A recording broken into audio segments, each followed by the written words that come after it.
If you're one of the millions of Americans who still believes that honesty, integrity, and fidelity are the cornerstones of our democracy, we suggest you wait for another podcast before getting your popcorn. In the nation's capital, a new leader has found a place in the halls of power. But his story began in the halls of high school. We'll move on now to the presidential race with 3 candidates running. The first is M.L. Elric. One thing that's important to know about me is that I'm an only child. My mom is really devoted to me. She likes to write letters to successful women like Elizabeth Dole and Connie Chung and ask them what advice do they have for me.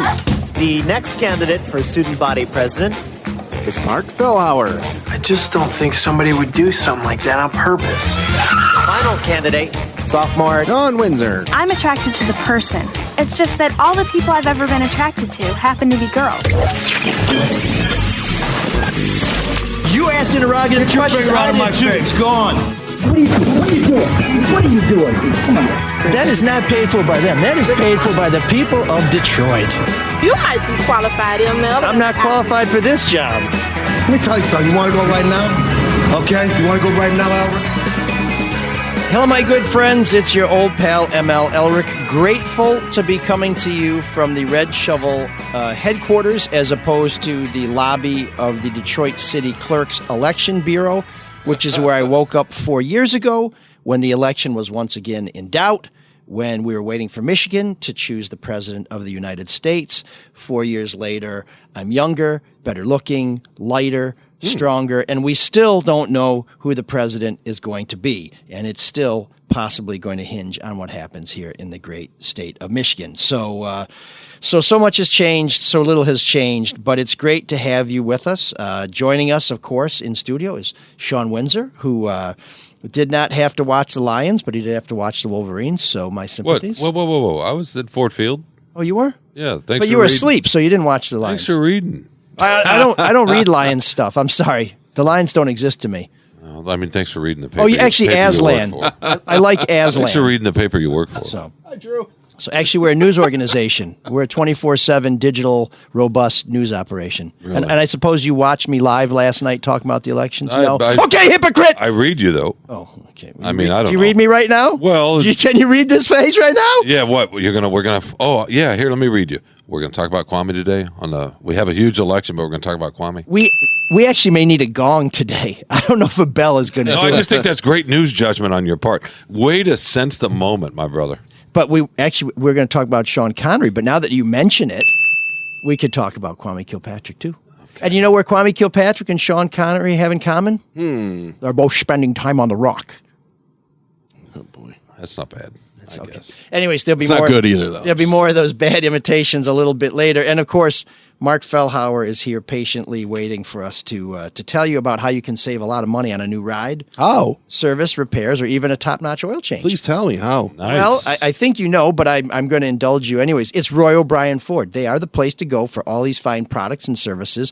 My mom bought a red Ford Focus wagon there. Fire engine red, because at 75, she's still alive. Yeah. And quite feisty.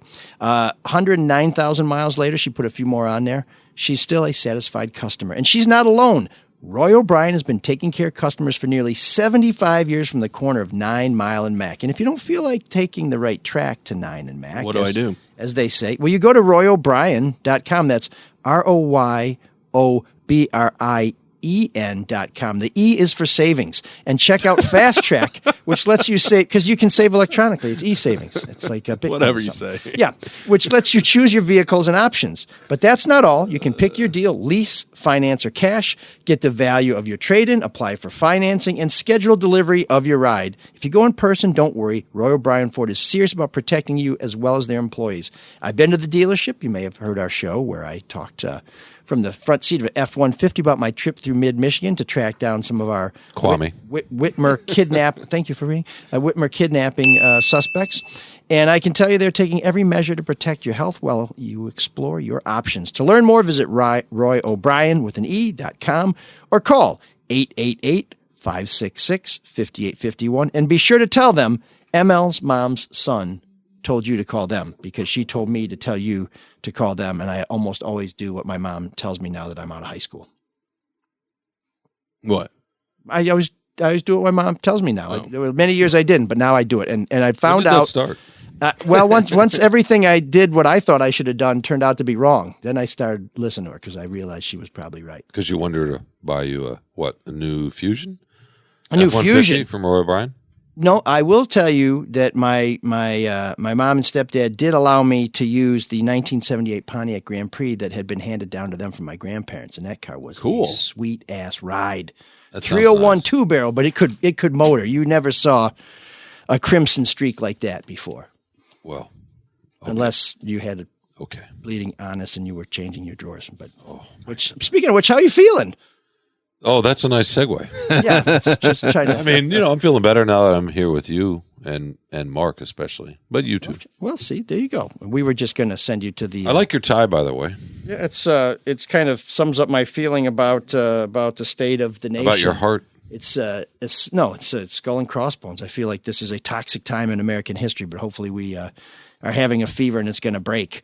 But we are in the middle as you are probably, this is one of those times when you don't really want to talk about the election because by the time this show is listened to by everybody, it's going to feel like old news, but it may not be. Are you sure? Yeah, I was going to say, are you sure it's going to be old news by then? I feel like we can talk about this probably through the rest of the month, depending on how long it takes them to count those votes in Pennsylvania. Well, votes and challenges. I mean, Bush Gore lasted what?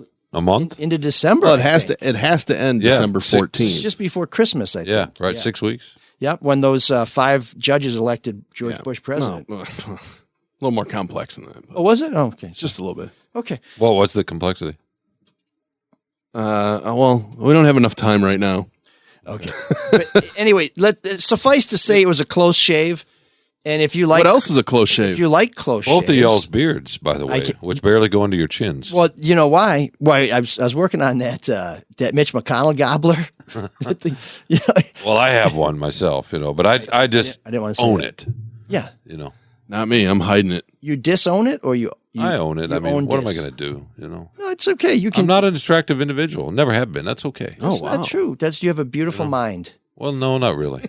I have a depressed, melancholy mind. That's a little redundant. How do I get that close shave? Yeah, I'm not going to work that hard to bring your spirits up. But especially since you willingly go see the Lions. Well, you contact manscaped.com because they have the Lawnmower 3.0, which will not only shave y'all's balls, but it will shave your chin, give you that nice whiskery look that the ladies love so much. It'll shave the back of your ears, the back of your rears. What the back of your... No, doesn't that sound redundant? It'll shave everything. Yeah, it does everything. And it really is good. I have to tell you, I had a Braun razor that I was using for my whiskers.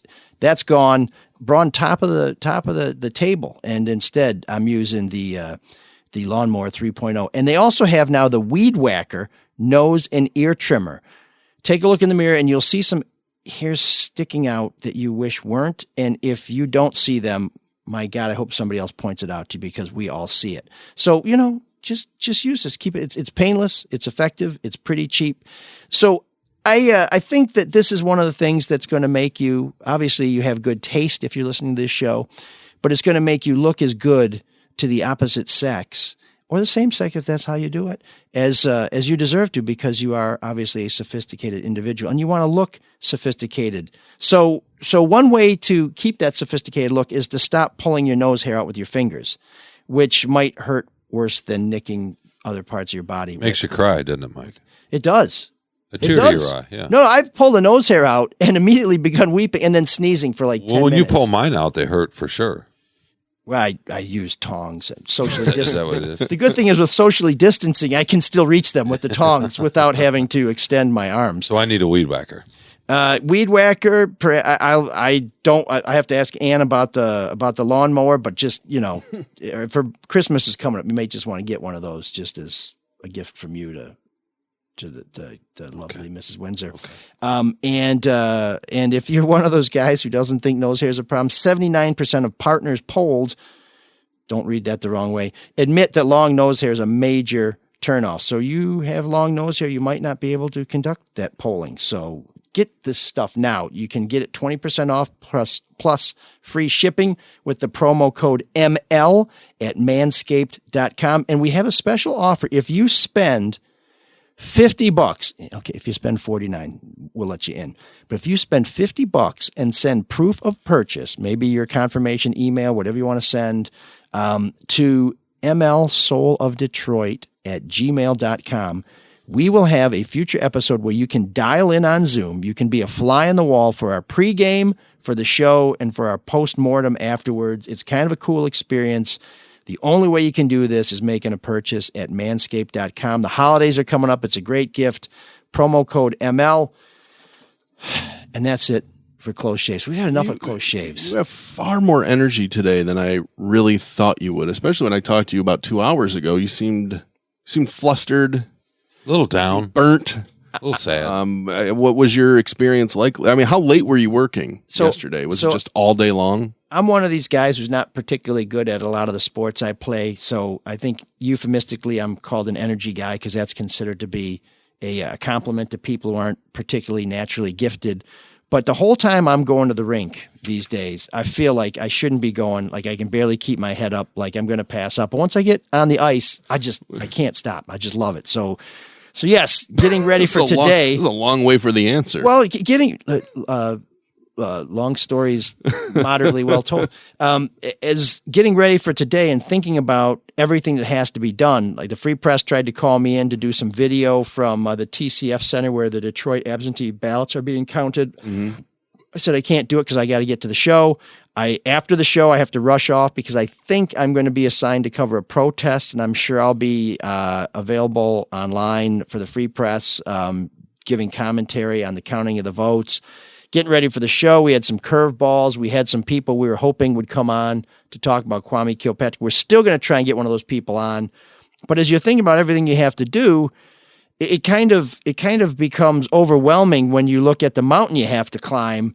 But once you start moving up it, then the adrenaline kicks in and you get kind of fired up. And it reminds me that while there's a lot to be concerned about these days, no matter what side of an issue you're on, because we all seem to be on one side and we're all staring at each other with hostility that still puzzles me.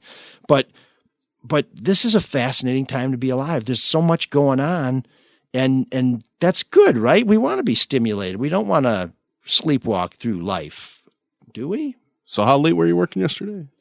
So they cut me loose around midnight, which was hours earlier. How long did that take, Mark? Did you have a stopwatch on that? It was like 3 minutes. So what was your assignment yesterday? Were you down at TCF? Where were you? So I teamed up again with Mandy Wright, one of our extraordinary photographers and video storytellers. Mandy, by the way, had a fun run-in 2 days ago with the guy wearing the mask. The Friday the 13th mask or Halloween mask getting kicked out. He's supposed to be a poll watcher. A poll watcher, yeah. But his mask didn't cover his mouth, and I think people are still puzzled whether he really was a poll watcher or whether he was a moth that was drawn to the bright light and just wanted to sort of flit around where all the action was. But at any rate, he kind of got broomed out of there. But Mandy and I have done a lot of pretty tense and dramatic updates from the protests when the tear gas and the rubber bullets are flying.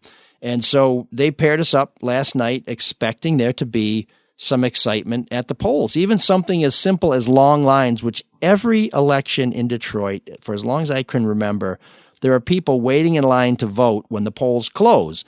And it's almost like a set piece where getting close to 8 o'clock, Democratic lawyers will go to federal courthouse, ask for the polling to be extended. Republican lawyers will go to argue against it. The judge will say we're not going to extend the polling hours, but we will allow anybody in line as of 7:59 to vote, no matter how long it takes them to get through the polls. That happens all the time. It happens all over the country. You can reverse the roles, Republicans wanting to extend the polls, Democrats wanting to block it, depending on who thinks they're going to get more votes by doing that. You can count on that every election. So we thought we would at least see that. Mm-hmm. We thought we might see people who are frustrated because there was a problem with their polling place closed and they got where they were supposed to go late. Maybe they didn't know what to do with their ballot. Maybe nothing. We saw nobody in line. We went to 3 or 4 polling places that even 2 years ago were very active. Nobody was there. So smooth sailing then. It was insane. It just speaks to how many people voted early. Voted. Yeah. By mail, by absentee, dropped one off. Maybe they just went up there and dropped it in the box. I mean, I was did that Monday. stunned. I went to the University of Michigan campus, the art museum there. The city clerk's office was set up in there, and there was a little bit of a line. Of course it was. You know, the line wasn't too long, but in talking to some of the volunteers, they said the whole plan, at least in Ann Arbor, and it's probably statewide too to some degree, was that the more they did that, they were hoping to shrink the lines on Tuesday because we were going to have to stand, 6 feet apart or whatever, and they wanted to make it more efficient, and in a lot of ways it really worked. In other states, though, they reported lines on Monday for early voting. Yeah. I mean, which is crazy. And on behalf of the Trump campaign, thank you for your vote, Sean. But you're welcome. But it was staggering that we didn't have lines. So Mandy and I went to the TCF Center to hear the city clerk update us on turnout, which is going to be. They're projecting a turnout that's even higher than when Obama was on the ballot, which is staggering considering the lack of enthusiasm for Biden. But still, even with a historic turnout, it's going to be 53 to 55% in Detroit, whereas the rest of the country is expecting 60. I think statewide, the Secretary of State said we might get to 70. It's just what's going on in Detroit? Why aren't people coming out to vote? I just can't apathy. figure it. Maybe they figure it just doesn't matter who wins, or they're not represented in some way. Or, well, we've heard the protesters, who hate Trump say they don't like Biden either. And we're not going to vote for the Democrats because we think the Democrats should do something for us. I'm like, well, what do you want them to do? You won't really sit down with anybody. I mean, I think one question, one potential answer might be that there are people who are counted as registered voters who really don't exist. So you can't get 100% because you can't, 50% may actually be 70% because there's so many people who count as voters who really aren't alive. I mean, I don't know. Which is ridiculous that they can't clean up those rolls, but it's more complicated than you would think. A lot of it involves, you have to send so many notices to make sure somebody's really dead. But yeah, people have been complaining about this since at least the Get the Bell Ready Kilpatrick administration. But so we went there, then we went to go see the secretary. No bell. Okay, there we go. So then we went to go see Secretary of State Jocelyn Benson at Ford Field, where ballots were being taken to be counted, or after they were counted to be secured and things like that. And we had an exclusive interview with Jocelyn Benson that you can find at freep.com. Oh yeah. Pull it in. I don't think it's that exclusive. Well, maybe it is exclusive. No, it was a one-on-one. Was it? Okay. Yeah. Oh yeah. I've seen her everywhere on TV. So exclusive paper, exclusive newspaper interview. Thanks for stealing my joy. Exclusive newspaper. That's still something. There goes all that energy. Good. It just poured out on the floor. Well, I don't know what else there's to say about this. There really haven't been, at least locally, crazy stories yet. Haven't really emerged. I know the Free Press wrote about some issues on Monday, but they didn't really seem to come to much fruition. Just nothing really seemed to be out of whack other than that it's taking forever to count all the mail-in votes because they weren't allowed to start until yesterday. So yeah, although it's kind of in this holding pattern, right? But they actually are doing a better job of counting votes than they ever have before. So this is why do you say that? Just out of curiosity? Well, because this is the first election where they could start opening the envelopes a day early, and they had more absentee ballots than they've ever had, and they're probably going to finish counting them at the same time they did in 2016 when they didn't have nearly as many absentee ballots. So I actually think the city has performed pretty well. And this is one of those stories where the big story may be that there is no story, which may be kind of refreshing. At least in Michigan, yeah. Yeah, here. Although there's no intimidation at the polls. Remember, everybody was concerned that not everybody, I should say. The Secretary of State and the Attorney General were concerned that people would bring guns and there'd be voter intimidation. Nothing. In fact, Mandy and I met up with some nuns in Redford who went to the polls to just kind of chill people out. They had nothing to do but hand out cookies and bottles of water. So I guess there's some civility in the madness of what is the election of 2020, at least locally. None problems. Huh. That's a good thing. Yeah, it's a very good thing. I think that's usually you media want there to be riots and. Well, I just want there to be some action, some news. I mean, it's not like soccer. Well, maybe no news is news. Yeah, well, that's what I was Did you saying. get any sleep last night, by the way? I did. I got some sleep. What time did you go to sleep? Happy? 2:30. What time did you wake up?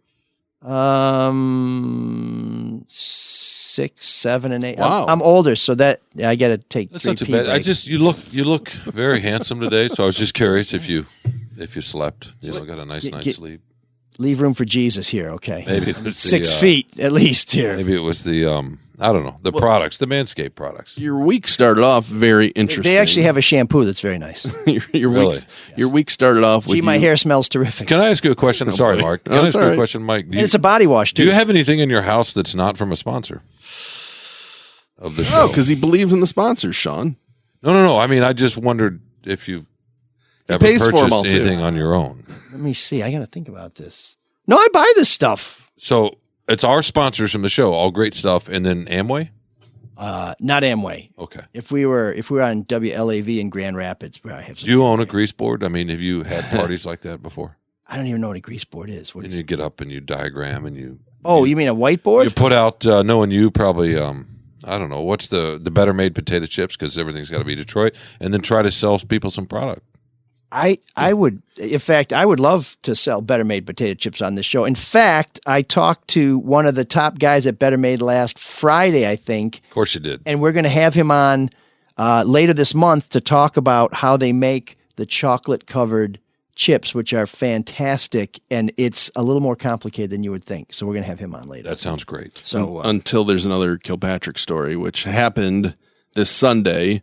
I'm always fascinated in where because now I'm going to I'm going to make it about. Well, the whole story as a whole absolutely fascinates me from many facets. But I'm really interested in what number in your text was I notifying you about the tweets of Kilpatrick allegedly getting out of prison. First, Mark, you know what Better Made chocolate covered chips and Kwame Kilpatrick have in common? I'm afraid to say they're both in the can. One's just federal. But I do like how local. I like how you're seducing a potential sponsor. That's nice. At some point, it's just going to be sponsors in Kilpatrick. No, I just bought a half dozen tins that I'm going to send out for gifts, and I bought some onesies that say "I'm a Better Made baby" for some friends who just had babies. So I thought you bought one. You bought one for yourself. I was like, I would like to see you come in here in a onesie. That'd be nice. Like Borat in the bathing suit. Yeah, and you can put a little binky in your mouth. That'd be nice to go with the onesie. Keep him quiet. Yeah, well, maybe an oral fixation when he's cranky. But no, Mark, you were kind of late. I was late in the queue. No, by then where was I? I think I got the. You did not reach out in my hour of need. You just let me. You just let me dangle there. I'm sorry. But no, I got contacted around 4:00 with someone who shared with me a social media post by the guy who was Kilpatrick's body man in the final days of his administration, another Florida A&M graduate. I don't know if they were fraternity brothers or not, but very close to Kilpatrick. And he was saying that it's happening. He's going to get released on Monday. So, of course, that gets everybody going crazy. A lot of us just try and double check whether it's true. Charlie Langton just reports it while the rest of us are trying to check whether it's true or not. And there were great discussions with people at the Free Press, with other people who know the family, trying to figure out if indeed this is the real deal. And one of the people who was promoting this, who I wish we could have on the show, he's not shy, and also a former resident of our federal camps. He's certainly not shy. Sam Riddle hosts a show at 9:10 a.m., declined to come on the show today. And he was busting my balls on social media. I saw that Sunday night because because basically all I did was I posted the Who video and just said won't get fooled again video and just put something up that said and you can find it at Elric that said I heard it too and probably before you. And the Free Press, to its credit, after giving us some time to report this, decided that we are not going to report something that is not news. Well, see, this is what makes me fascinated by it. It really becomes news because the state rep, is it Karen Whitsett? Whitsett. She Yes. tweets it out, which gives it some validity. Why? I mean, because she's a state rep.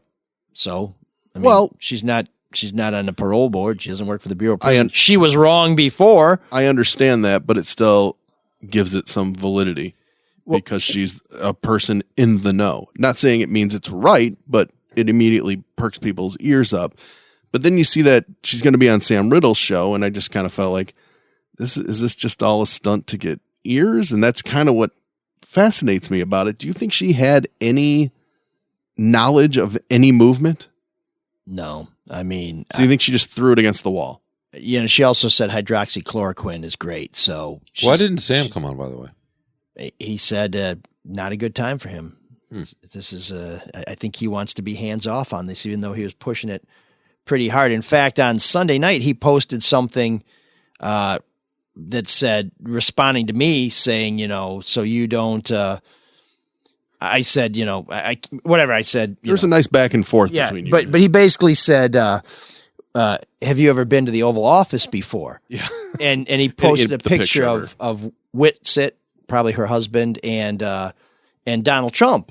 And I posted back, so you're telling me there's never been a liar in the Oval Office before?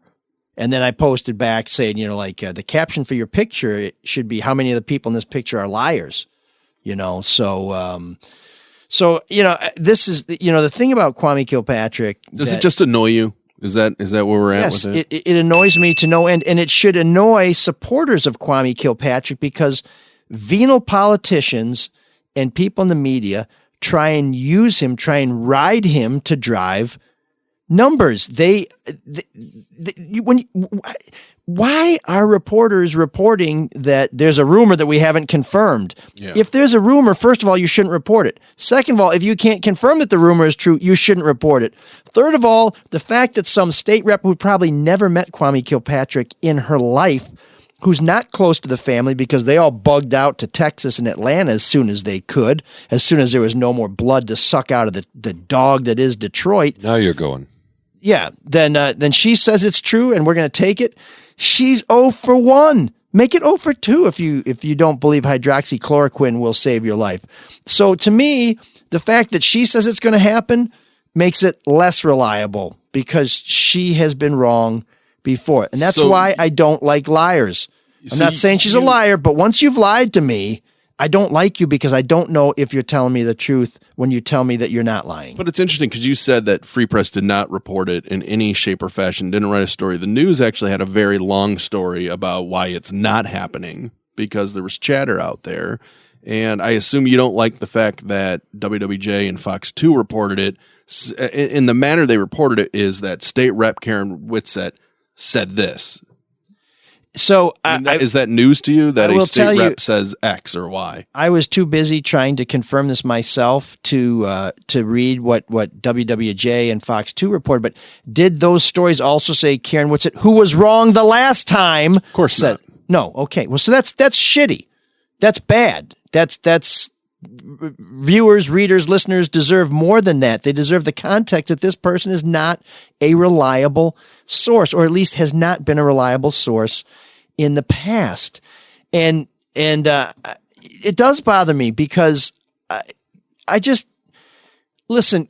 Kwame Kilpatrick is irrelevant around here, so why are we talking about it? Okay, so fair enough. You can come at us with that. But the reason why we're talking about it here today really is to try and get to the issue of if we talk about Kwame Kilpatrick, it's because there's news or there's something to talk about, or because we want to try and help people protect themselves against the next hoax. And the hoax here, and I think this is probably the newsworthy part, is that the story evolved. Initially, it was Kilpatrick's buddy saying, my man's getting out tomorrow. After at least one reporter, me, started contacting the family with texts and social media messages and other means to say, hey, can you confirm this? What's going on here? I think the family realized that somebody was actually going to question them on this dog shit instead of just push it out there to try and drive traffic or be first. Yeah.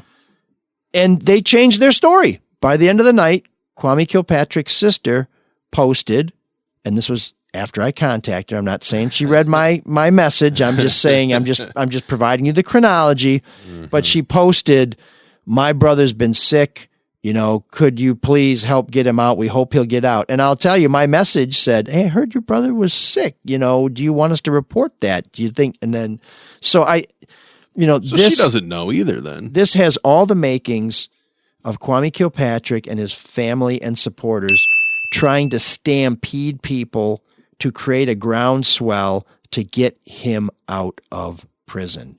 And to say that this is a fait accompli, to say that this is, we need a bell for French words, but to say that this is something that the Bureau of Prisons decided it's a lie. It's another lie told to us by Kwame Kilpatrick. And that is why we're talking about it here today, because Kwame Kilpatrick is long gone. His family is long gone. They found nothing else they can take from us here in Detroit, but they continue to lie, to deceive us, and to try and get us to do their bidding. And to the credit of the Detroit Free Press, we said, no, we are not going to play that game. I have a question for you, Mike. Yes, sir. Was there an election last night?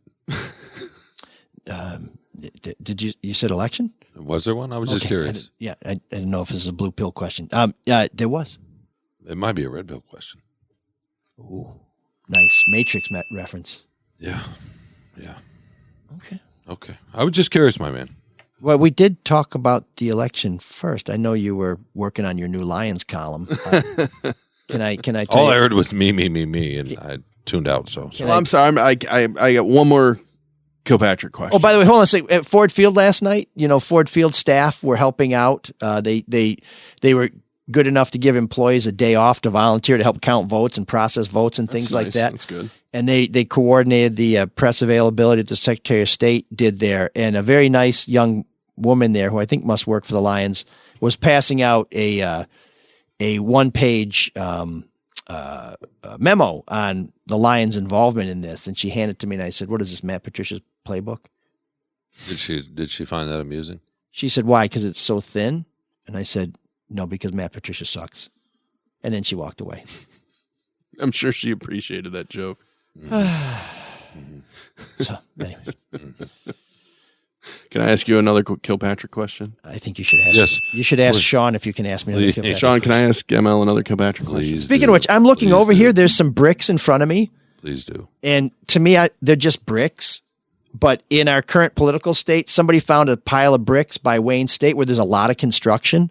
Yeah. And immediately rumors started flying that this is for the riots to come. They've dropped off bricks in anticipation of the riots.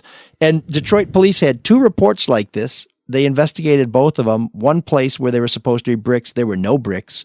In another place where there were bricks, they talked to the construction company. They said, yeah, those are bricks because we're a construction company and we're doing construction. And it's just, to me, it's a reminder. These bricks are just bricks to me, I guess. But I'm just saying that to reasonable people, you can find bricks.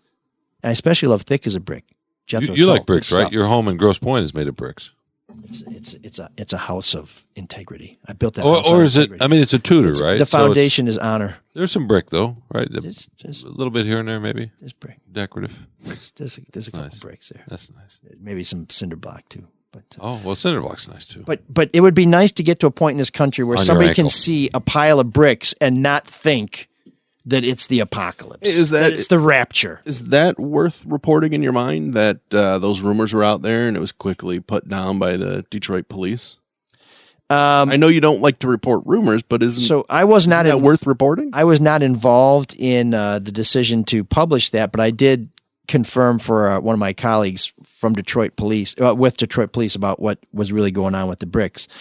I mean, in that case, if it's a matter of public safety and it's a matter of trying to calm people who may be out there thinking, I better get ready for war, there's probably some value to it. But, again, this isn't the third time in a year that somebody has said people left bricks for a riot. It's the first time, and there's some special circumstances there. Before we move on. That's really more setting the record straight than it is reporting a rumor. Mark, did you see what Mike did there? What? I didn't. What did he say? I wasn't involved directly. I didn't report the story directly, but I did provide the information. All I heard was I did confirm. All I heard was I helped a colleague. If I don't mind saying so myself. All I said was Mr. Helper to the rescue. Okay, and I was Mr. Helper. Yeah, the man that makes things go. You have very high journalistic ethics, incredibly high. Perhaps. I won't say anything. The problem is that the paper still needs money and clicks, and one of the ways I would assume is Kilpatrick. Doesn't that drive web traffic? I'm sure that is a consideration, and I know it definitely was a consideration the first time we reported on the unsubstantiated rumor that Kwame Kilpatrick was getting out of prison that happened in the spring. But the Free Press has been on guard for, I think, over 180 years, maybe over 190 years. And my argument to the paper is, yes, we want traffic. Yes, we want this. But really what we want is to play the long game and to be the trusted source, so that if you have bullshit flying around, that you don't get sucked into it. And in fact, and I'm teeing Sean up for something here, but I ran into a former office holder who's now a consultant, and I asked him when we ran into each other at the TCF Center, I said, "What'd you make of this Kilpatrick stuff?" And he said, "I don't know. What did you make?" He said, "I was reading all the coverage, but I was especially looking to see what you were going to write about it." And I said, "I didn't write anything." And he said, "That's what I think about it." So there can be a value to being the people who don't chase the easy money, who don't play the short game. The Free Press is going to make 200 years because we play the long game. We try and be right. We're not perfect. Sometimes we hire some bums to cover the lions, but we really, I think, take seriously that people should know if we cover it, it's news, and that they can trust us. And I think that it was probably not the best business decision ever to report on this not report on this non-story. But in the long term, and as a journalism decision, I think it was absolutely the right decision. And I think people should subscribe to the Free Press. It's only 99 cents a month. Once again, it's very interesting that you invited Sam to come on the show, and he was it doesn't fit into his schedule, or he was too busy. Do you want to try calling the state rep, Karen Whitsett? Yeah, so Sam does a show that's on right before we record on 9:10 a.m., but I've known Sam a long time, and there are very few opportunities to talk that he declines. So I hope at some point he'll tell us what's really going on. But yeah, let's call the state rep on our unsponsored hotline. I'm gonna make it sponsored. Sponsorships opportunities available. In fact, you know, our hotline is sponsored by my favorite butcher shop, The Butchery, which is the place to go for prime meats. The Butchery on Orchard Lake Road is just west of Middle Belt. And speaking of where's the beef, are we going to get the state rep here? No. Go to thebutcherysl.com. Hi, complete state representative Karen Whitsett. Please leave a message after the tone. Feel free to leave her a message. To get a response. Thank you. Have a blessed day. After the tone, please record your message. You have finished. Nice phone line. You may hang up or press 1. Don't blame that on the Butchery.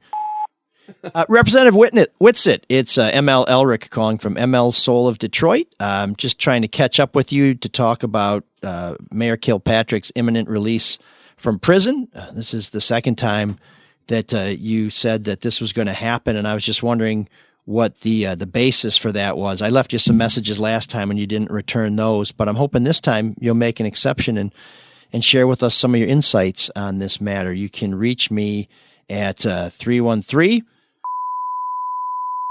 Or you can just call back the number that just called you right now. Or you can give us a call back, but we would love to put you on the air here on the Soul of Detroit podcast to talk about this issue. If you can't get back to us today, we'll be happy to have you on another time, but very interested in your source of this information. And if maybe it's going to happen but just got delayed, we are open to any explanation. We just love to get it from you. So please give us a call at your earliest convenience, and hope you've been well. Stay safe and take care. I thought for a second there you're trying to run out her voicemail time. No. It's a really long message. Yeah, she's not going to listen to that whole thing. That's interesting, though. Two people that like talking about it all of a sudden don't want to talk. So I guess, you know, now we find out really how much do they care about it and how much do they care about just trying to help themselves. So, so that's a shame. But if you want to help yourself, why not help yourself to a free pound of sausage or bacon and an autographed copy of the Kwame Sutra? You can get those at the Butchery. When you go there, just, tell them that ML sent you. Right now, you can reserve your fresh Amish-raised turkey. Shipping on that is free. Find out more at thebutcherysl.com. You can also give them a call at 248-692-COWS. That's 248-692-COWS. TheButcherySL.com. Great meats, great people, great treats, and you might even run into me there because I'm not just a fan. I'm a customer, and it's some good stuff, man. I was just looking at the pork butt and how reasonably priced it is. Smoke that a little bit. I think you're into something delicious there. Beautiful. And by the way, the turkeys are local. Did I see that right? Locally raised. I think the pigs are, or are they hogs? What's the difference? Maybe from Novi. I think I just read that on the site. Was it pigs eat, hogs get fed, and pigs get fed, hogs get slaughtered? I don't know. Yeah. I don't know, but after you talk about how nice I am, I don't want you to even think about smoking my pork butt. Your butt? It probably could use a little smoke. Mom, I'm sorry. Before we debate some more, did you want to say something about Sean Connery? Oh. He's on the rundown. Are you very sad that we lost him? Not like he was making a bunch of movies recently, but I miss Sean Connery. So Sean Connery, are you awaiting his next film? That's what I always find interesting. No, about he said he celebrity retired. deaths. He announced he retired. But know. The difference with Sean Connery and other people is, he doesn't do a retirement tour and then get talked out of it. He, except for James Bond, he retired and he came back and then, whatever, but then did never say never again, where he actually poked fun at himself for retiring, coming back, and then retiring and coming back. But no, Sean Connery, is one of these dudes who, if he says it, I think you can take it to the bank. I mean, about hitting a woman? He was done. Oh, well. I mean, there is that aspect of it. Now you're going way back. Yeah. Well, that was I think he said that in the 60s, but he never took it back. And in fact, he did. In 2006, he took it back. Oh, did he? Yeah. Was that with Barbara Walters?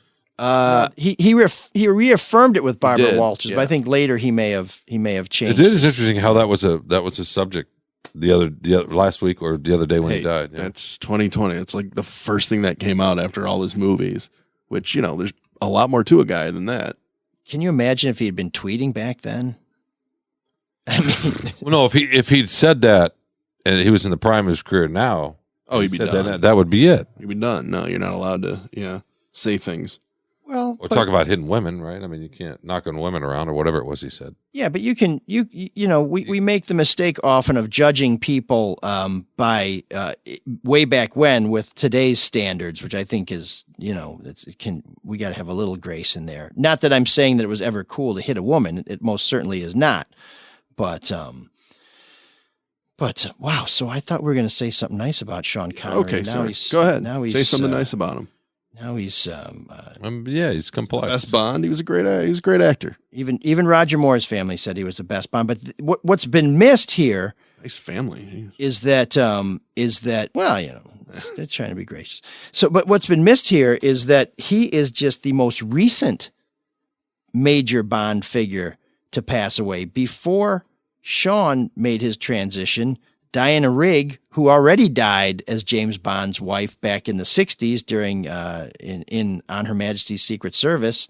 Michael Lonsdale, who was Hugo Drax in Moonraker, just died. Make sure some harm comes to him. Yes. Yeah. And the way he delivered it too. Oh, I mean, just sort of like, if it happens, if it doesn't happen, it'd be good if it. And then wait, what about the all-time Bond girl? She passed away. Oh, well, I'm getting there. I'm saving the best for last. Okay. Margaret Nolan, who was on screen as Dink, who provided the massage just before Bond met up with Goldfinger. Did you study his technique? Is that why your massages feel so good with me? No, because the secret ingredient in my massages is love.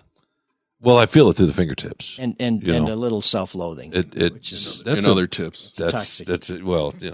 It's me too. Toxic brew. Self-loathing's good though. It keeps you humble a little bit. It hasn't worked so far, but I'm going to try it. I mean, it does for me and Mark.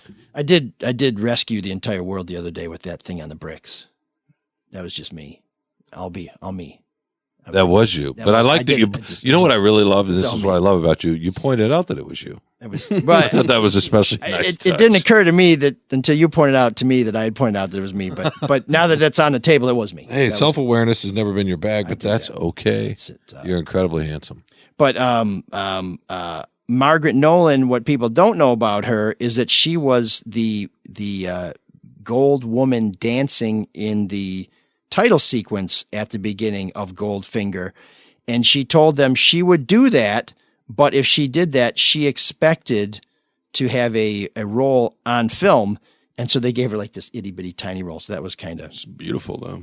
She was statuesque. I think she would be Drew Lane would very busty. Appreciate her. Yeah, she'd be high on in the prestige of the boss. But then, as Sean teased, Honor Blackman died earlier this year. Pussy Galore, perhaps the greatest of one of the most enlightened and empowered women in the entire Bond universe, Bond canon, just before the accountant who died in Casino Royale, the remake. But so it's been tough on the old 007 crew. And as you hear me halting and stuttering and doing all this other shit, I am trying to find this amazing exchange that was posted on Twitter by someone who wrote a version of Ocean's 13 that was supposed to star Sean Connery, but in the end it didn't happen. And he talks about James Bond, or I shouldn't say James Bond. They're indistinguishable, I guess. About Sean Connery and how it was to deal with him. And he said he was completely and utterly without pretense. That he was just no nonsense. He was very gracious. And that he was just a dream to work with. And I think I found it. Do we have time for this, Mark? Is this going to Well, yeah, we're way over already anyways. Go ahead. Damn it. Okay. So anyways, this guy's name is Brian Koppelman. And he says, we were hired to rewrite a movie for a director and movie studio. And the day we were set to turn in the rewrite, we got a panicked phone call. Wait, you have to start over. The main character is now Sean Connery. Okay, we say, what are the instructions? Sean will tell you himself. Great, we say. Is there a conference call with the director and studio and Sir Sean and us? No. Sir Sean is in New York. He will come to your office and give you his notes. Great. Is the director coming? Nope. Just you and the great man. We play it cool on the phone, hang up, and lose our effing minds. We have to tidy up, of course, but this is really not a place for tidying fixes. We do what we can and then get the call. He's coming in at 9 a.m. the next morning. So we do what you'd have done. We get a sliced fruit platter and put it out with some paper plates. 9 a.m. on the damn button, a knock at the door. And there he is wearing a hat similar to the one from the Untouchables. I'm Sean. Throw a sir on that and watch me walk out the door. Yes, sir. I mean, Mr. Connery. Would you like some fruit? A slice of pineapple, maybe? A smile comes to his face. He sees what this means to us. I'd love some fruit. That's kind of you. He sits down and we go to work. He has incredibly smart notes on every page. These are not notes from our draft. They are from the prior draft. He's telling us the movie he wants. Should we get the studio or director on the phone? No. You'll tell him what we're going to do. We spend the day working. He then says one of our favorite lines ever. That's about half the thing. Let's have a shit, shave, and shower and back at it. Next day, boom, 9 a.m. He's there and we keep going. He shakes our hand goodbye and tells us to get going. He's headed back to the Bahamas and will await pages. No emailed draft. He wants paper. He also rips up his notes. We are the only ones who know what version he wants. The studio wants us to start, but we say we've already done a whole draft. Yeah, but that's not the movie anymore, they say. Boy. Right, we say, but look, we can't do this work for free. It's a complete rewrite. They say, tell us what he wants, give us the notes, which is why it was so cool he tore up the notes, because the studio is trying to cheat these two guys who, remember, are living in a tiny little apartment, so this is a big deal. We say, you understand why we are reluctant. You could have been there. The director could have been, but you weren't. They check with Sir Sean. He backs us. We're his guys. The studio agrees to pay. Off to work we go. Quickly. We agreed to send him the first act of the script, and we do, to the Bahamas. And then we set a phone call for the next morning. As we walk into our office, the phone is ringing. Where are the pages? I don't have a delivery. We give him tracking information. He calls us back. The damned customs office is holding on to it. I am going to go round there and straighten them out. You're going to walk into customs and demand the package? Well, yeah, he's Bond, man. Yeah, of course. Call you fella in an hour or so. He does. He gets the thing, extracts a promise from them to hand deliver all future packages. And you can imagine how he extracted that. He said, do you expect us to deliver the packages? Yes, I expect you to deliver the packages or die. And gives us the best notes on our pages. We spend the next couple weeks working with him. One of the very best working relationships we ever have. And then the director gets involved. There's a tricky action sequence underwater that the director wants to do. We set a call to discuss how to write it, what it should be. Sean asks the director how he's planning to shoot it. Director says, I'll use movie magic. You could hear the silent anger on Sean's end of the phone. I started making movies before your daddy started pleasuring himself. Jeez. I want to know, shot by shot, how will you execute this? He's becoming a little high maintenance in this story. No, he's breaking it down. Director says, let's talk on Friday, 11 a.m. I will run you through my storyboards and shot list. And for that call, it can just be me and you, Sean. We don't need the writers. We're fine with this. Let them sort it out and tell us what they need. 11:15 a.m. Friday rolls around. Our phone rings. Sean says, where the fuck is the director? It's not me, Chris. Well, Sean. I thought he was the director now, correct? Well, he may as well be. Going to end up becoming the director. What movie is this again? Ocean's 13. Oh, okay. We say, we don't know. And then suddenly we hear a sigh. Oh, for Christ's sakes. I just turned on the telly and there he is. There is who? He leaves out the director's name. He's in a goddamn females player box at the fucking French Open. I'm afraid, boys, I agreed to do a movie directed by a fraud. You've done very well, but I am quitting this thing today. A few months later, the writing partner's in the Bahamas. He calls Sean, who comes to the phone and is a total gentleman. When the director's name comes up, Mr. Connery gives us one last great line. Oh, him, that guy. He's a bucket of smoke. Well, how do you keep smoke? You can't. I mean, the guy's full of shit. Yeah. So anyways, he just basically says, that was it. They loved him. He was a great guy, very down to earth, no nonsense. And that's really He cool. was never in that movie. Right. Well, that's what he said. When he said, I'm going to quit that day because he'd had enough, he quit that day. Oh, my God. What a pain in the ass. Yeah. You don't fire Sean Connery. Sean Connery fires you.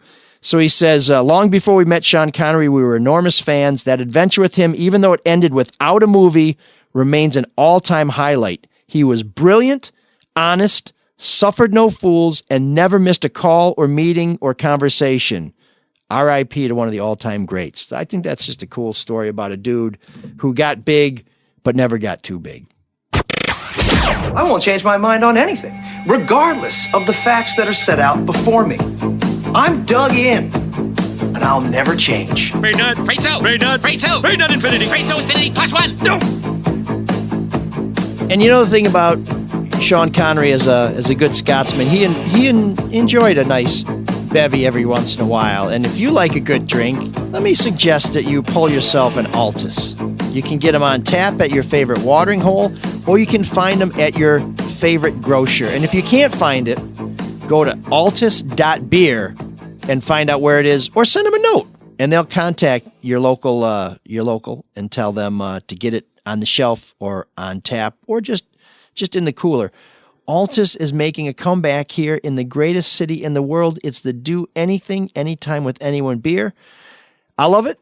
I drink it on ice sometimes. Yeah, on ice sometimes, because it makes me feel like I'm drinking less beer if I have it on ice. Yeah, whatever works. Because if I drink too many of them, they're good. You just keep drinking them. Then the next day you don't feel so good. And the thing about Altus is you have to be careful because it only takes 6 to make anyone a 10. So there's lots of things that are making a comeback here in Detroit that went away. Well, guess what? Altus is back. It's a lager that packs a punch and is seriously smooth and delicious. Go pick some cans up today for a friend, for yourself, maybe even for somebody you don't like that much. Altus.beer for the location nearest you. I promise this beer is insanely good, and you will thank me for turning you on to this lovely little lager. Guaranteed. So it's time for our great debate, and looking at baseball and the champions, the LA Dodgers, and a dude who celebrated who probably shouldn't have even been in the stadium, right? Well, you're talking about Justin Turner. Great player. Is he? Oh, yeah. Okay. Justin Turner, very good player. He was great on Northern Exposure. I'm trying to think of who was on Northern Exposure. Janice Turner, the woman, she's from the East Side. Boy, what a What a reach of a joke that was. Is that her? Okay. I'm trying to lower the bar for Matt, who will be with us shortly with a little soft history. So he's playing in the series clinching game, and then in the second inning, Major League Baseball says, "Hey, that COVID test you took, little inconclusive. We need to run another test." Of which they get back to him in the seventh inning and say, "Yeah, you have COVID. You need to leave the game and quarantine yourself away from everybody." So he does that. They win the championship, and next thing you know, he's out on the field, and everybody seems to be appalled. But frankly, I don't have the biggest problem with him celebrating with his team because A, he wore a mask the whole time. B, he was already surrounded in closed quarters with his team. They didn't have a problem with it, but yet everybody seems to be just all up in arms by the fact that he went out and celebrated with his teammates. Listen, the rules are the rules. If you got it, you got to get out. And I don't think if I was in that building or in that... What rules are you talking about? You know about Major League Baseball? You got to be quarantined. Yeah, I mean... Season was over. Season was over. No, he knew... The final out happened. He was supposed to be in quarantine. That feels to me like a technicality. And if somebody else got sick, I don't think that technicality is going to comfort them one little bit. Well, a lot of people were really upset because he sat next to Dave Roberts, who was a cancer survivor. But then it comes out that, Roberts chose to sit next to him, and you see the pictures without his mask. He only had his mask off twice, once to kiss his wife, and the other was sitting next to Dave Roberts. Wait, he kissed Dave Roberts' wife? No, his own wife. But I really thought there was a big overreaction to what he did, and there seemed to be a little bit of maybe COVID virtue signaling because he should have been pulled out, when people should really be mad at Major League Baseball for allowing him to even be in that game to begin with. Hey, if Major League Baseball screwed up, that's on Major League Baseball, but this dude knows what the rules are. He knows he's tested positive, and as difficult as it is to take yourself out of that situation, you have an obligation to the other people there. I mean, but they didn't have a problem with it. That's fine. Their bad judgment doesn't change the rules. Whose rules? Major League Baseball's rules. Season was over. And he'll take the fine or whatever they impose on him. I just, put yourself in his shoes too. You finally reached that pinnacle and you want to celebrate with your teammates, so you do it as safe as possible. They're outside. He wore a mask. You told me he was just making out with a cancer survivor and his wife. No. They're having some weird wanton three-way. There he is sitting with his team. I'm sorry, Mark. I'm with Mike on this. I mean, I know the circumstances that's a tough thing to give up, but the rules are the rules in that spot. And he took his mask off a couple times, and I'm sure everybody's going to be fine. I'm sure he probably didn't infect anybody. The rates. Then what's the problem with it? Because there's still the chance to do it, and those are the rules, and you got to think about those other people. And I know, you can say, well, how often do you get to run out and celebrate a World Series? And I get that, but you know what? Millions of people around the country have had to give up certain things. They're not going to get back. Their kids' graduation from high school. There are all sorts of things that are every bit as meaningful. I understand that, but as the World Series is to him, and you don't get that back. We're allowing them to play Major League Baseball. Yeah, with the caveat that if you get tested, you'd stay the fuck out. Yeah, that's like saying you. Okay, so they'll penalize them. This is why people get in trouble. Remember when initially there was a lockdown in Michigan and people said, "Well, can I just go golfing?" And they're like, "Okay, you can go golfing with a pull cart." It's like, okay, good. So I get to go golfing with a pull cart. That very day, people are out there golfing in motorized carts. It's like, wait a minute, you said if you could golf, you'd only use a pull cart. We don't believe you, but we're going to let you do that. And then you're out there motoring around in these silly little buggies. You have to follow rules. Major League Baseball was allowed to restart under some very, very extreme circumstances, and you need to abide by them. And this guy, whether he exposed other people or not, I disagree with Charles Barkley's comment from way back when that I am not here to raise your kids. You are a public figure. You are an example to others. And if you just basically say, if the moment's right enough, I don't have to wear a mask or I don't have to follow the rules, then there's a lot of people out there saying, you know what? I'm Justin Turner. The hero stuff that doesn't bother me. Is Justin Turner going to be the one that pushes those people over the edge to not wear a mask? The hero stuff. It's within the context of baseball. I mean, it was a selfish move, and I understand how difficult it was. And you can talk about paying the fine, but that's like a company who's putting a product out, knowing it's faulty, and deciding, you know what? Well, it's going to hurt some folks, but we're going to just pay the lawsuits on the other end because that's cheaper than the recall. And that happens all the time. And it's despicable. Well, he's doing the actuary, and so are his teammates, and they wanted him out there. This is my big problem with it. Everyone's up in arms about it, except for the people that he would have been exposing to his COVID. They didn't have a problem with it. Maybe they would have done the same thing. Maybe, but they didn't have a problem with it. So why? Because it's not up to them. It's up to baseball, right? Yeah. Because the judgment of pro athletes and other entitled people is not the greatest judgment in the world. And so if it's okay with them, I'm going to step back and say, can I please go with the experts on this? Because God bless these guys. I don't expect them to be on top of all the infectious disease rules and risks and all that other stuff. But to me, if you agree to do something under certain circumstances, you have to abide by your end of the deal. That's it. It's that simple. Congratulations, Justin Turner. Get your full share of the playoff money. Get your ring. Go to the White House. Do all that other shit. But if you got the bug, stay the hell off the field. Oh man, the geeks have inherited the earth. Did I do that? What a dork. Does him wanting to play with us again mean that he's turning into a geek? Or we're turning into cool guys? And while you're at it, don't make out with the cancer guy's wife. if I understood that correctly, I may have missed you something. didn't, but that's okay. Damn it. Same difference. Okay, well, you know who never gets anything wrong? Who? Mark. Or so he tells I me. get plenty of stuff hey, wrong. wait a minute. No, Luke Nowacki. He's here to help you succeed in all your financial endeavors and goals. So your buddy Elric here has a confession to make. What is it? Now I thought it was the pal. Now you're their buddy. Well, if I'm going to refer to myself in the third person, I may as well get intimate. Pal seems kind of, like a guy on the bowling team. Buddy. Amigo. Buddy, you go hunting with your buddy. Compadre. Yeah, you're in the tree stand. But you may not be aware of this, but my Kilpatrick royalties don't kick in until the 8th mention of any combination of the words Kwame. Oh man, you're making a killing today. Ding, Kilpatrick, or Pulitzer, even though I rarely mention the Pulitzer, and not just because it came with a pay cut. I was just going to say, when you do, you always say. But when I do mention it, I do always mention pay cut.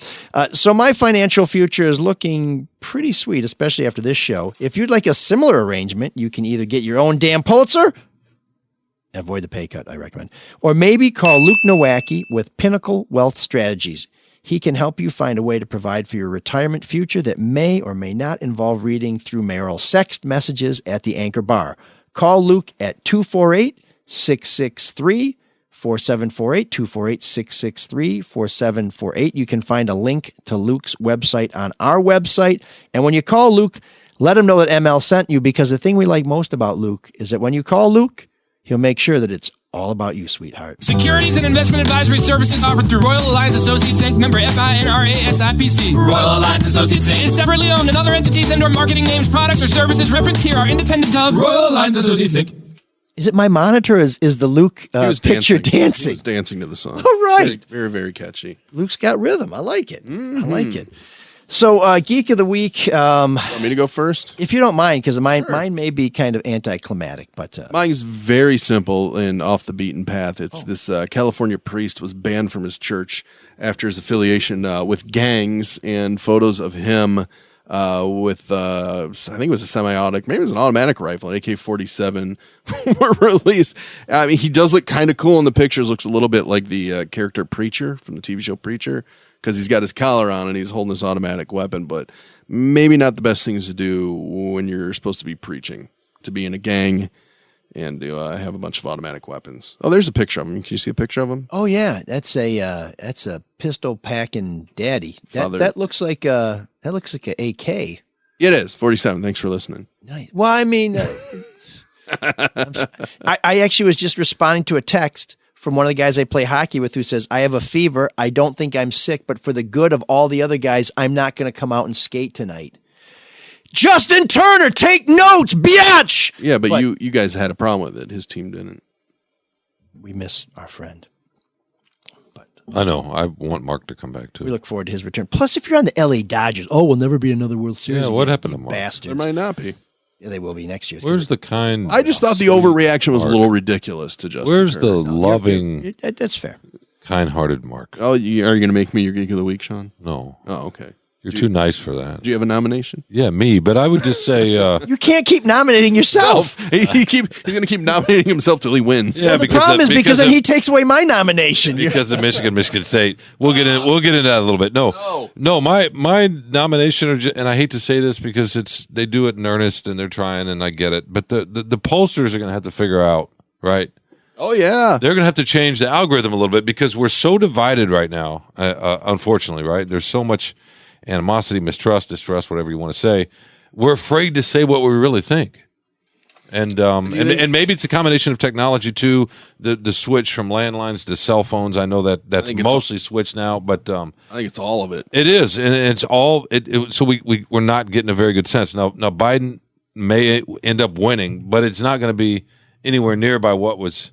No, they were way off in Wisconsin. They were way off in Florida and Ohio. I mean, yeah, Wisconsin was way off, like 9-10. Even some polls were 11.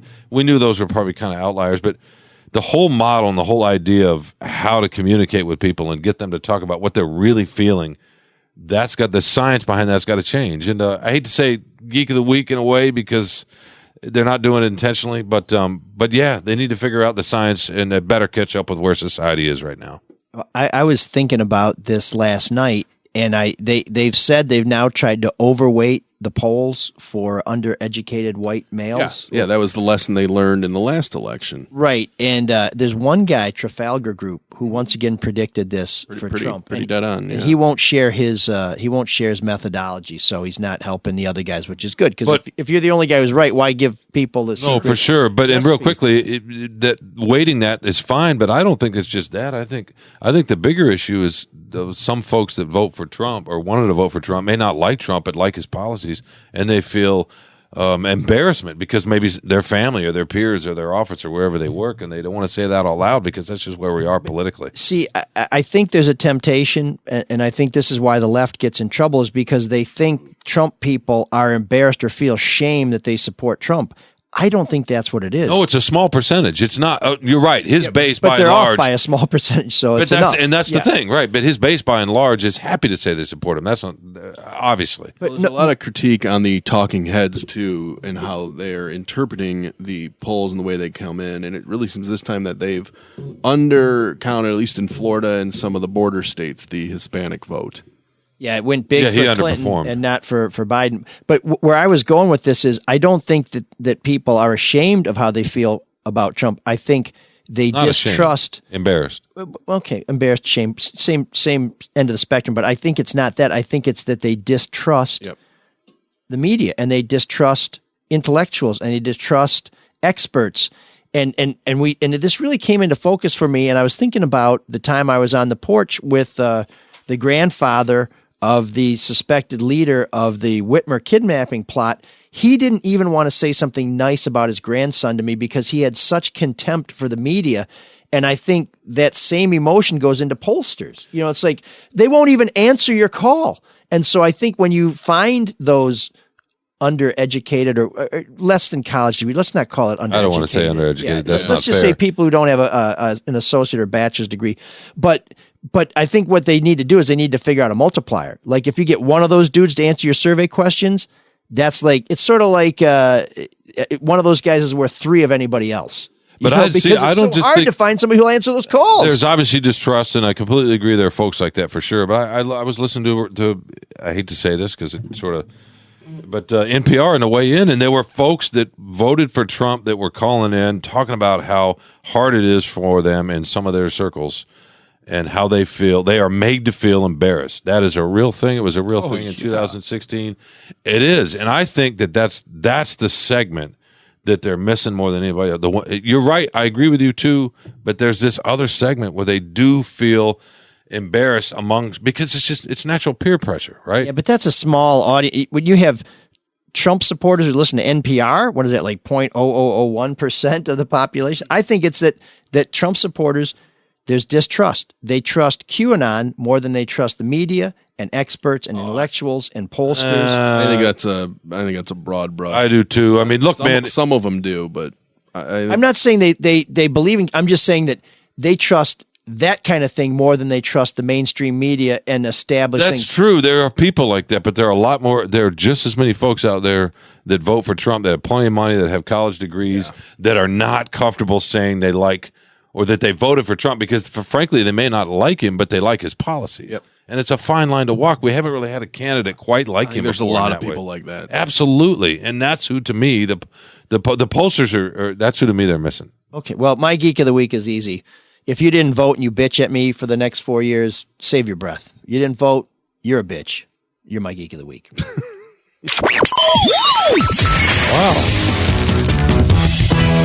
The kids are soft. I don't care for that guy. Me neither. Too soft. I'm gonna pretend like you didn't just make my dick go soft.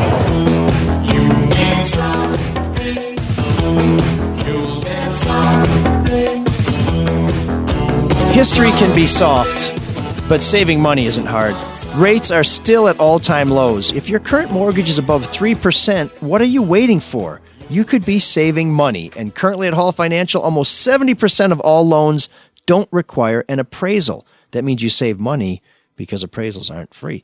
Call Hall Financial today to see if you qualify for a no appraisal loan. If for some reason your loan does require an appraisal, for the month of November only, Hall Financial is going to pay for it.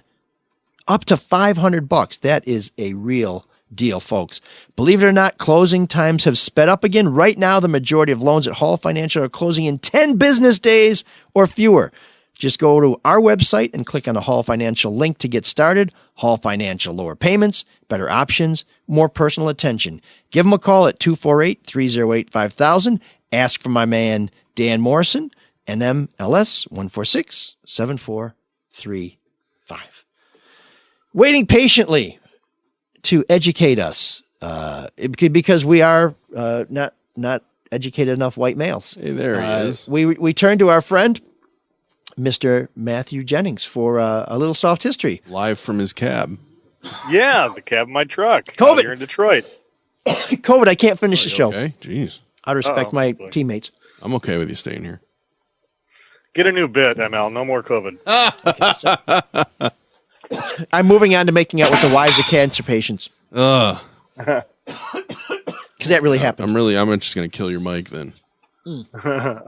Yeah. Matt will appreciate Give me that. the show. All right, go for it. Okay, You're you up. got the chalk. You're up, buddy. Don't make us bored. Do it. Okay, this week in soft history, Seabiscuit beat War Admiral in a race dubbed the Match of the Century. The race took place during the depths of the Depression and captured the imagination of Americans everywhere. It was said Seabiscuit was the glue that held us together, or soon would be.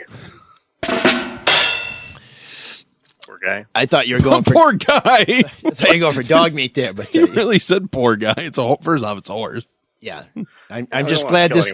I'm glad this didn't turn into another hung punchline. What else? So they turn horses into glue when they're. So he was the glue that held America together. Oh, is that? Okay. Thanks for explaining. I love it when jokes are explained. I didn't know that. Maybe you can explain his next one. I was with you, Matt. I was Go with you the forth, whole Matt. way. Ignore our leader. Going Please. forth, Russia's RSA, which is America's NASA in Russia, launched a dog into space this week in 1957. This would mark the first living animal to orbit Earth. And thankfully, the dog did return back safely, experiencing only a few side effects. Slight malnourishment, vertigo, and a fear of anything Russian. Now, because they lured him onto the capsule. Oh, that's how it goes. Okay, thanks. Yeah, he also learned to never chase a tennis ball into a spaceship. Yeah, that's what I coaxed him in there. Now, I did do some research on it, believe it or not, usually more than 5 minutes this time, and I found out the idiot who came up with this horrible idea to abuse an animal like that, and his name is he was a Russian officer, and his name was actually Lieutenant Mykovic. Mykovic. That's a good one. I like that one. I had read that it was Lieutenant Ron Mexico. Keep going, Matt. That was a good one. He keeps trying to top your jokes. Keep going, Matt. Don't pay attention. I'll keep going. You're doing good. You're doing well. Okay, Sean, I like this one. President George H.W. Bush rallied in Ohio to discuss his 3-point promise regarding the Middle East conflict. First, he promised the removal of Saddam Hussein from Kuwait without a single shot being fired. Next, he promised the quick return of American troops. And his third promise, to vomit on the Prime Minister of Japan. And that's when Bush joined that Japanese gang, the Yak Koozie. That's right. And you know what? Good for him. 1 out of 3 ain't bad. You know, a lot of people have a hard time holding promises. Yakking is another term for good one. No, we got it. Oh, we understood it. All right. You know, I got 2 more if we got time. Yeah, I promise not to chime in on these. I'm batting over. I'm like the opposite of Justin Turner. I care about people and I can't hit the ball. Sean, not amused. I'm trying to teach the world. No, he's marinating. He's marinating this stuff. You know, I do visit him in Ann Arbor at the rest area, though. He's my favorite little pork butt. In 2006, Forbes.com reported their 6th annual top earning dead celebrities list. The top money maker was Kurt Cobain, followed by Elvis Presley and John Lennon. Michael Jackson could have made the cut, but he was still alive and trailing a little behind. A little. Name Macaulay Culkin. That's right. So it's a nice, it's a nice twist on an old standard. Yeah, why not? It's like a cover of a punchline, a cover punchline. Oh, thank you. Yeah, it's a cover line, like Federline, which I can't say. Keep going. The temperature's dropping in here. Just gonna say, go out on a high note. Drops, please. Go out on a high note. Finally, on this day in soft history, Sean is checking his portfolio. No, I'm just looking at the election. Go ahead. God. And finally, this day in soft history, the Cubs beat the Indians for their first World Series title since 1908. Causing Drew Lane to beat off for the first time since 9:08 a.m. Oh boy, he's a Cubs fan. Yeah. And he lives alone. Good job, Matt. Fake. See you again. There's an all-night party in room 7609.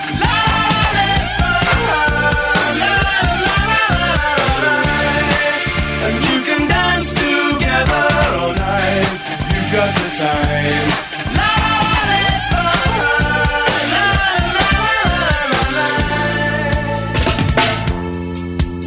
I think if we dump Sean's phone, we'll see he was on Indeed.com looking for other podcasts. He's like, anybody looking for another guy? He's had it. He's ready to move on. But we're going to move on. He looks pretty comfortable. Yeah, no. I was just looking at the election results. There was an election last night. Yeah, but nothing's changing, so. I was there. No, supposed to be patient. Susan Collins just won in Maine. Really? That's a little bit of a surprise. So that's the Republicans keeping the Senate. How did Maine go? Did they split the electoral votes now? Or? There's one left to be decided. Yeah. Okay, but they think is it 2 to Biden and 1 to Trump? Biden, is that the question? 3 to Biden, 1 up in the air. Yeah. No, Sarah there's only Gideon 3, was the I Senate. thought. Sarah Gideon was the Democratic Senate candidate, and she called Susan Collins Senator Collins to concede. Okay. So that's some news, right? The Republicans are going to hold the Senate. Okay. That's the way it goes. A little bit of just get some balance, you know. Elections have consequences. They do. And not voting does as well. And voting does, so you should vote. And if you didn't vote, I refer you to Geek of the Week. Stay the hell away from me if you got a problem. We are back in room 7609 where we have extended for another month our feature where we are having non-new wave bands cover new wave hits you know and love. Normally what we do is we highlight new wave bands you may have missed or great songs by new wave bands that you didn't know about because maybe it was a B-side or you were so caught up on the radio song or I guess it would be a college radio song since we're talking about new wave music. But this week we are going to just skip south of Detroit to Windsor for Never Ending White Lights, who cover New Order's Age of Consent in a way that you've never imagined.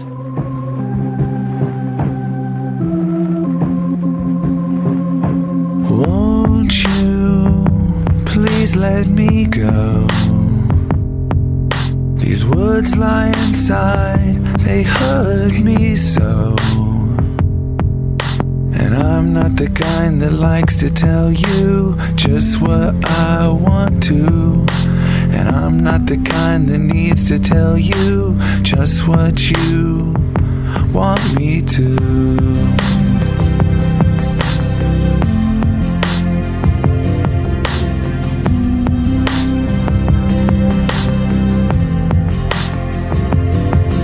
I saw you this morning, I thought that you might like to know. I received your message in full a few days ago. I understood every word that is said. And now that I've actually heard it, you're going to regret. And I'm not the kind that likes to tell you just what you want me to. You're not the kind that needs to tell me about the birds and the bees.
So I like everything about that except the ending. The ending sounds like one of those, 16-bit? I thought that was kind of cool, man.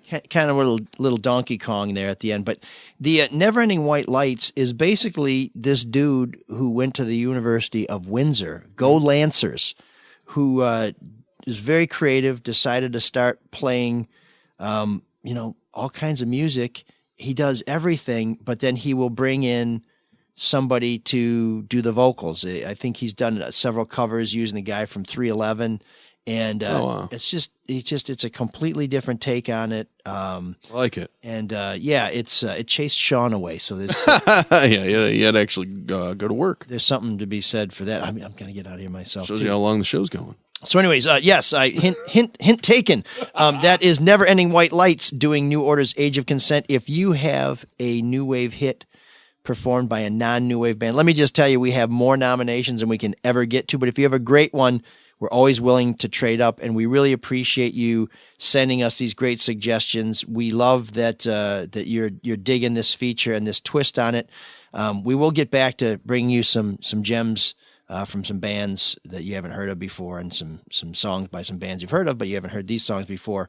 But first, we're gonna, you're digging this, we're digging this. We're gonna ride this a little bit longer. And where are we without your feedback and without your support and without your donations? Special thanks this week to Dennis, who is our sole donor, but a most generous donor. So Dennis, thanks, and I'm sure I'll see you on the street. Mark, how can other people do what Noble Dennis has done for us? Go to mlsolodetroit.com and just hammer that donate button. Yeah, if you're only going to give a penny at a time, hit it like, I don't know, 100,000 times. We'll take it. And it creates traffic too, so we'll take it.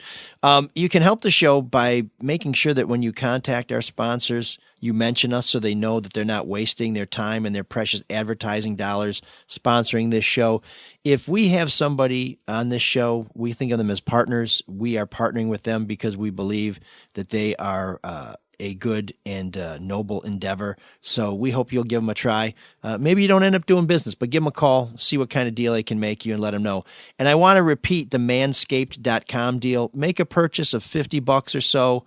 Send us proof at mlsoulofdetroit@gmail.com, and we will, in the future, give you information on how you can participate in the show via Zoom. It's a really cool thing, and we'd like to keep Manscaped as a sponsor, but we can only do that if you make a purchase. And they also do things like this great hair and body wash. So you don't have to buy a lot of equipment to get something that will help you up your game in terms of being a sophisticated gentleman. Good news from our fulfillment department: hoodies, long sleeve T-shirts, and winter caps are in. Wow. You can find them on the website. Mark, where would people go to find them? DrewandMikeStore.com. So get in there. These will ship in time for Christmas. I think they'll even ship in time for Thanksgiving if you're exchanging gifts at Thanksgiving, which seems kind of weird. Maybe you just want to get that Amish turkey from the butcherysl.com. But yeah, if you want to throw in a T-shirt, why not? They have plenty of deals there for masks, gaiters, keychains, T-shirts. Our hockey jerseys are deeply discounted, and they come with a signed Kwame Sutra. If you just want the Kwame Sutra, you can buy one there too. They're signed by me. Each one has a smart aleck remark in it. And we also have some pretty groovy stickers. I love seeing those on people's cars, because then I know that that person is both very cool and probably covering up a rust spot.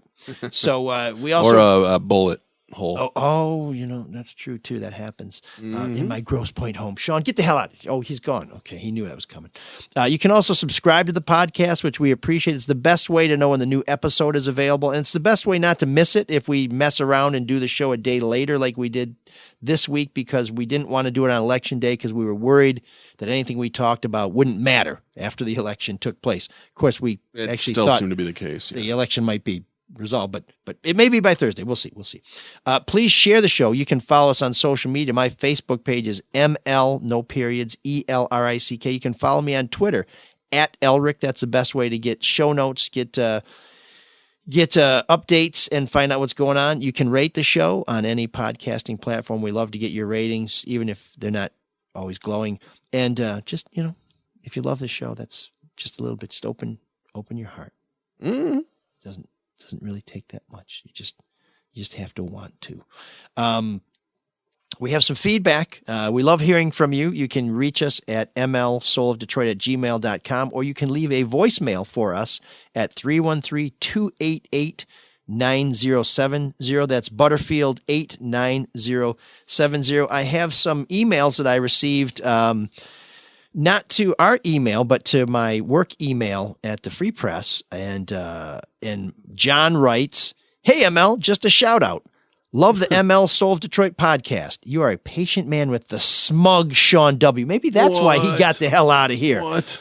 And we'll know if he listens to the podcast, because he'll bring it up again. He mentions he could be the new Maz. He just shows up and splits. Eats, shoots, and leaves. I also love the Smiths and Morrissey. Keep up the great work. Who knows? Trump may pardon Kwame, and that will be great for the news, Drew and Mike show, and royalties for Kwame Sutra. There you go. Your pal, John. I like it. Thanks, John. And that was as good as it got. Tim writes, "Oh, no. Please leave and take Whitmer and Granholm with you." Oh, okay. Please. Granholm. So I guess she's already gone, but okay. So I thought that was kind of harsh. And then I heard from Roger, who says, ML, ... You are a total dick, ... Communist bastard, socialist idiot. Have you totally nothing good to say? Oh, no, hate you. Totally nothing good to say about you. Wow. And in case I missed the point, he ends it with fuck off. So thanks,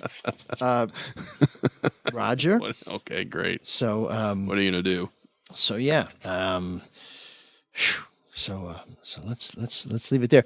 If you enjoy quality listening and you're making an exception for us, we appreciate it. But if you want to get my prediction on how Michigan was going to vote before the election, go to the Retail Politics Podcast. That's a new podcast. It's about half an hour. It goes every week. It's done by my man, Jerry Shields. He is the king of Kensington, Philadelphia. Actually, we should have him on to talk about how things are going in Philly. He's a guy who I met when I was an intern at the Allentown Morning Call. Fantastic journalist, fantastic writer, was a mentor to me. And the things he taught me during my time in Allentown are still serving me well today. He also has a book out that you can find on our website. I'll have a link to that. But check out my thoughts on the election at Retail Politics Podcast. Jerry would appreciate you checking them out, and I think it's a pretty interesting conversation. If you enjoy podcasts, we have a couple others that we recommend that run a little bit longer than Jerry's, but they're well worth it. Charlie LaDuff's No BS News Hour, No Filter Sports with Eli, Denny, and Bob, and of course, the Drew and Mike podcast. And I think that's it for us this week. Yeah. It's back to work, back to counting votes. Please check out my work and Sean's work at freep.com. You can catch Mark on the Drew and Mike podcast, and Matt may run you off the road. So keep an eye out for that dude. He's a real troublemaker. Joe Zuver is okay. Like I said, he's a real troublemaker. Yeah. Joe Zuver is the one who pulls this together and makes it as good as it can be. He can only work with what he's got, folks. So don't blame Joe. But we appreciate his heroic efforts on our behalf. About 11 inches. Okay, well. On that note, my only criticism of Joe is apparently the mute button is busted, but we're working on that too. So folks, we appreciate the time you spent with us.